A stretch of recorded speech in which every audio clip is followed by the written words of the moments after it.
আমরা eastern housing বিভিন্ন এলাকায় যেভাবে সবাইকে নিয়ে কাজ করতেছি, এখানে এই যে বাসারা কার আমাদের এই যে মফিজ ভাই তদারকি করতেছে। এখানে যে ময়লা জমে আছে, এই ময়লার জমে থাকার কারণে এখানে কিন্তু ডেঙ্গু মশার উৎপাদন হওয়ার খুব সুন্দর একটা বসবাস করার জায়গা। এখানে চাবি আপনি রাখবেন, এখন যেহেতু নাই, কারণ হলো এখানে যে ধরনের ডেঙ্গু মশাগুলো হচ্ছে, এই ডেঙ্গু মশা কিন্তু আমরা কিন্তু এখানে কামড় খাবো না বড় ভাই, এখানে মুরব্বি খাবেন আপনারা যারা বসবাস করেন।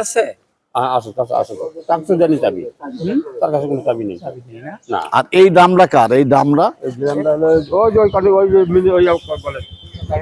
এই ভাই এদিকে আসেন, মুরব্বী এদিকে আসেন। এই যে এই ড্রামটা কিন্তু আপনারা দীর্ঘদিন যাবত কিন্তু ফেলে রাখছেন।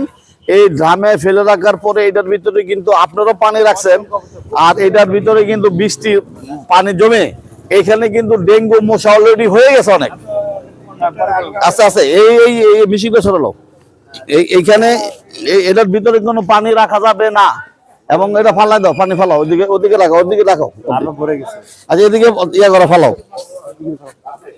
ওদিকে ফালাও, এটা ড্রামটা এদিকে ইয়া করো, কাজ করো, এদিকে কাজ করা, এই পানিগুলো ফালাই দাও। তারপরে এখানে কিন্তু তোমরা স্প্রে করো।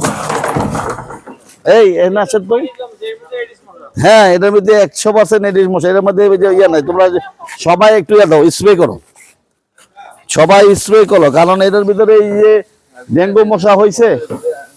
দাঁড়ান আসতেছি, এই যে বড় ভাই দেখেন, ওই যে বাইরেও কিন্তু এই যে মনে হয় লাবড়া হয়ে গেছে, মনে হয় এডিস মশার হয়েছে।